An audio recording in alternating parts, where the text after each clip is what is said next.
the idea with today's training is all about measuring progress beyond that scale as we have wins trickle in. Nice job, Trevor. New low. So I like to make this comparison because especially with it being all the rage nowadays, get an injection, you shoot up in your belly fat once a week and you lose fat like magic, right? Wrong. If you're not doing the right things. So in all the research so far on these GLP-1 drugs, and this is in obese populations that have plenty of fat to lose, they're still losing as much as 40% of that weight on the scale in muscle and bone density, right? So they're having issues with osteoporosis post-usage. And the last thing we want is to lose all this weight, but not be any better off. And that's the real conundrum, right? Is to ensure we lose fat, because that's what we want to lose for aesthetic reasons, also health reasons, but not at the expense of lean muscle tissue and bone, which we certainly require to look our best, but to feel and perform our best as well. And more research supports that longevity is tied as much to how much muscle we preserve as how much weight we lose, okay? So the better solution is what we've always preached, is a macro-based nutrition plan. Obviously, enough protein, but enough of all macros, not just starving down to see that scale move. And then progressive overload training, which is essentially what we have you doing. Strength training with weights that challenge you, leaving a couple reps in the tank for most sets, but really trying to build up your progressions over time in terms of how much weight you're using or how much reps or the intensity you use, okay? So you certainly can combine that with Ozempic and probably see better outcomes. I don't know if there's been any research done on these populations that show that they're regular strength training. I would hope that that isn't due to the drug alone and it's just due to the approach, but that's all speculation on my part until we have the evidence. Okay, so next up, what matters most is that body composition. Now, this is a rare case. Generally speaking, if someone's 230 pounds, we definitely want to see the scale come down. But in this case, I don't know if she's on the call, so maybe I'm not going to call her out. It's a good thing, but nonetheless, she was frustrated somewhat that her scale weight wasn't moving, but she had a DEXA scan done, which is the gold standard in terms of like body composition change. Don't worry, you don't need that stuff. And we'll get into how to actually track without that. But what the DEXA showed was that she had actually lost 9 pounds of body fat over the 4 months, but it was only represented by 1 pound on the scale. When the test showed the lean body mass changes, she had gained 8 pounds of muscle. So that's the perfect scenario from my perspective, is losing fat and gaining muscle. It's hard to achieve those simultaneously, but not unheard of, especially in women that haven't strength trained or prioritized protein prior. Okay. So type of one in the chat if you're with me. Body composition over scale weight. That's the first takeaway here. Yes. Good stuff. Okay, good. Glad I'm preaching to the choir. So how the scale weight misleads on a day-to-day basis is, well, I would say three of these 4 factors are more day-to-day. The muscle versus fat is more of a long-term scenario. But generally speaking, we can retain water. Like for example, my travel day, time zone changes, delays. I didn't step on the scale, but if I did, I bet my weight was well up. Air travel, water retention, sodium, carbs can certainly have an effect on this. That's not representative of changes in body fat, which is why we generally tell you to, weigh in Monday, Wednesday, Friday, take the weekly average, compare it to the previous week. That's one way to get a better sense for those day-to-day, week-to-week changes. Glycogen storage. So that basically boils down to the carbs. And if you eat more carbs, each gram of glycogen stores 3 grams of water. That obviously affects the scale weight the next day, which is also why some people can drink a bit of alcohol, get really dehydrated, or go low carb for a day, and they're, celebrating a 3-pound loss. That's temporary. Water again. Also, sometimes if you're irregular, if you haven't gone for a day or two, TMI, that can certainly weigh heavily on the scale, right? And that's not indicative of fat gain. You just got to get regular again. All right. Makes sense. Got some thumbs up. Good. So these are the metrics we prefer as coaches certainly to track. Now we'll look at the scale, and it matters more in certain cases than others, but body measurements. So regularly measure waist, hips for sure. If you're tracking body fat changes, it's going to show there for sure. And if we're trying to build strength in other areas, then you certainly want to look at other measures as well. Progress photos. Now you yourself won't see day-to-day change in the mirror. That's just human nature. But a third-party set of eyes, or yourself when you compare back, comparing a month or 3 months back, you'll see changes that way. So photos can really show. I can get a pretty good idea of someone's body fat percentage by like a shirtless photo with shorts on for men. Okay. And then we want to track, as important as our strength gains. So that's indicative of muscle being built or at least maintained. So if you're lifting more, like that's why our app tracks personal bests, and we encourage you to kind of, type in what weight you use, what reps you do, so that over time you can see those positive trends. Okay, everyday progress that isn't like hard data is just how your clothes fit. And this one comes up a lot, like, oh, I'm frustrated my scale weight isn't changing, but I'm fitting these old jeans I never used to fit into. Like if you're saying that kind of thing, that's ideal. That means things are happening because you wouldn't fit those jeans otherwise. But it's about quality of life too. So we want to ensure your energy levels are improving, your sleep's improving, your mood's improving, like all the non-measurable stuff is as important to why you're doing this in the first place. And so pay attention to those, okay?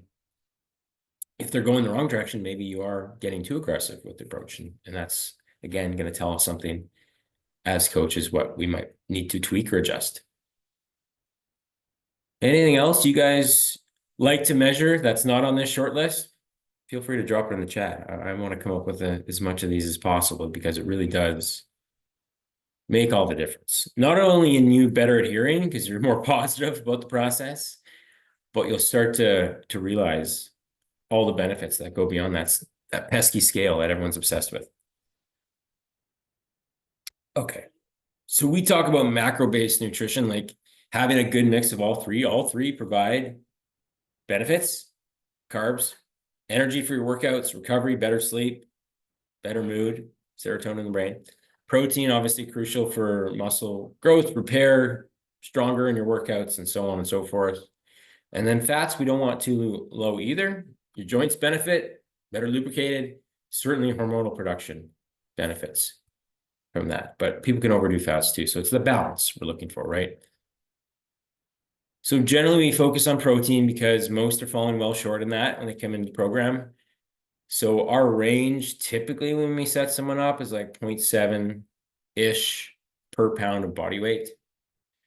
So if your goal is to get to, like, I like to compare it to your goal weight. So if your goal is 180 pounds, but you're 220 pounds today, then 180 grams seems to be pretty close to what it's optimal and realistic to achieve as well. And we try to strike that balance and build up to it too. If you're well short to start, we don't expect perfection. Okay. That generally works out to roughly 30 to 40 per meal. And post-workout, there is some benefit to getting, and this shown, I didn't realize this, but some of the newer science suggests trying to get some protein, some carbs in immediately post-workout. That was all the rage back in the day, and then it kind of fell out of favor, and now it seems to be back a little bit. Don't obsess about that, but within that hour after workout, there should be a decent meal in there. Any questions so far? Just want to quickly touch on the training piece, and then we'll get into more of a Q&A. So what is progressive overload? Well, that's where you not only try to increase the weight over time, because realistically, once you get to a certain point, you're not going to be increasing weight every workout or every time you do an exercise previously. But the goal is to challenge yourself with weight that's fairly difficult in the rep ranges assigned. Okay. So the first step is usually just to add a rep or two. So if you did 10 reps 2 weeks ago, try and aim for 11 to 12 this time. Well, ensuring that form is prioritized. And the best rule of thumb is just what we call reps in reserve. In the app, it'll show as RPE, like rate of perceived exertion. And we want to have maybe a rep or two in the tank at the end of each set, meaning you can still perform another good one or two good ones. If you're getting to complete failure, probably we don't mind that here and there, but it can be certainly overtraining and, you know, increased injury risk too. So the sweet spot seems to be leaving a rep or two in the tank at the end of each set. That ensures you're challenging your muscles, whether you're using lighter weight and doing higher reps or heavy weight and lower reps. Same principle applies, same benefits apply, assuming you're training near that failure talked about. Okay, so worthwhile to assess, like, okay, did I have way more than 3 reps in the tank the last time I did this exercise? I can probably bump up the weight or improve my form and get it close to that 1 to 3 reps in reserve. Okay, I won't go too much into this. I forgot I put the slide in, but that was what I talked about earlier, trying to time protein after your workouts. Overall intake matters more than like trying to have the perfect meals around your workouts, though. It's just focus on the cap day to day and you'll be fine.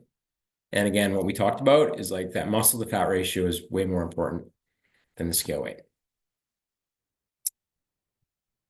Okay, so practical stuff to progress track. Set those goals. I like to, you know, we're less focused on scale weight, trying to focus more on other ways, like increasing your squat by 20 pounds by the end of the year, something like that.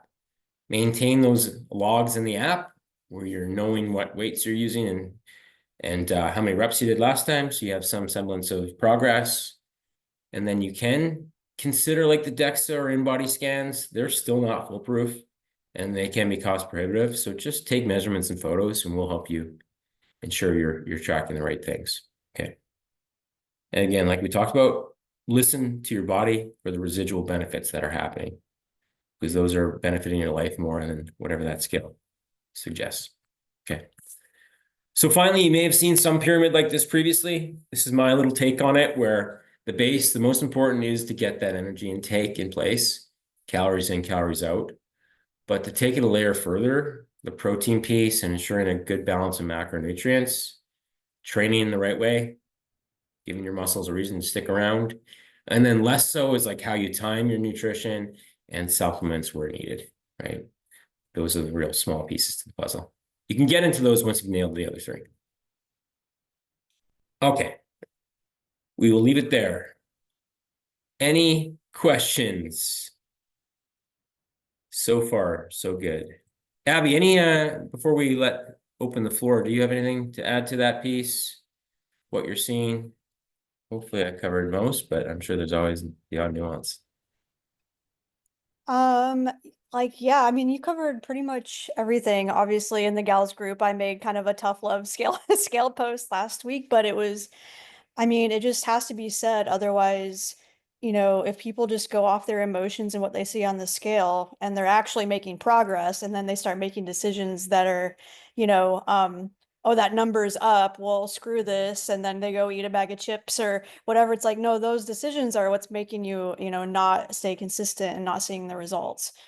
So the scale number can be up or down in because of so many reasons that have nothing to do with your progress. And like I said, I think the holy grail is really the body composition changes and how you're looking and feeling and energy levels, and the scale is going to fluctuate, you know, but also like just throwing in there that we also can't be frustrated if changes aren't happening and but we're not being consistent.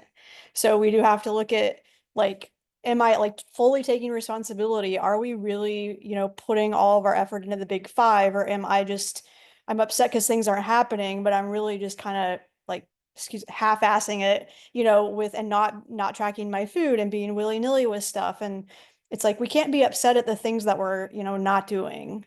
So just, you know, a little tough love, but that's just something to mention, is like maybe you aren't making progress, but are you actually being consistent and consistent enough to see those changes? But yeah, I mean, I mean, the scale, I mean, clients over the years, I have had so many clients that have barely lost any scale weight and end up looking completely different at the end. So, yeah, we've got to, it's a tool we can use in the toolbox for sure, and we should, but there are so many other things that we can look at in terms of progress that we need to be, you know, cognizant cognizant of as well.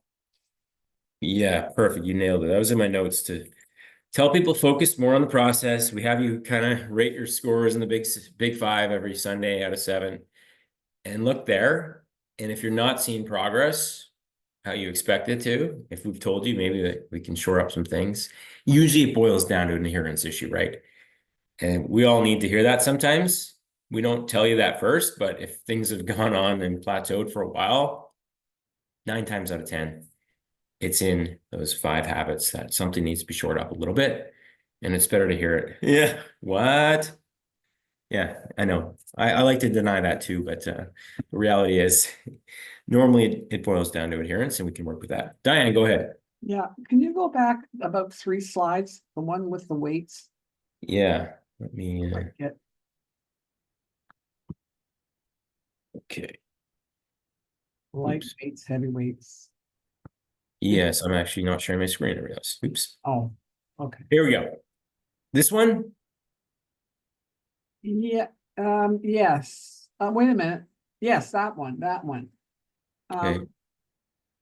I'm not sure I understand the light weights. High repetitions taken close to failure can build. What does that mean? Yeah, so basically what this suggests, and this wasn't always what the research supported, but nowadays they realize similar muscle gains can be achieved both in higher rep ranges, like lighter weights of 12 to 15 reps versus heavier weights where you're only doing about 6 to 8 reps.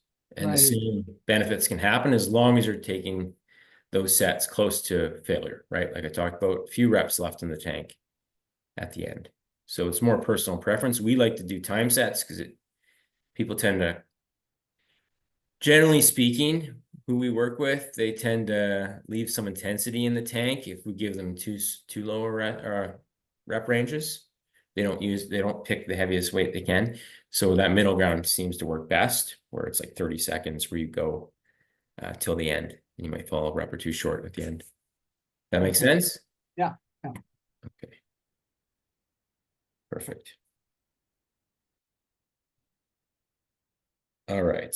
Any questions on this? Hopefully heads are nodding. We're starting to slowly win you over on this topic. It's not an easy one, I know. Anyone else? All good. So we won't hear any scale complaints for a few weeks, Abby. That was mission accomplished. All right. Well, a quiet group today. We'll cut it short here if a week, Linda. Yeah, maybe I'm being too ambitious with the 2-week window there. Reprieve. Any questions? Obviously, if you are not comfortable sharing here, reach out to Abby or myself. We're happy to dig in a little bit deeper into your everyone's unique situation here, and case by case basis. These are blanket suggestions, recommendations. They don't apply to everyone perfectly, but hopefully there were some insights there that are helpful. Sorry, was that Doreen? Did you have your hand up? No? All good? Okay, we'll leave it there. I'll try to recover from my time zone issues here, stumbling over my words. And we'll talk to you guys soon. Cheers. Thanks so much, Mitch. See you guys next week.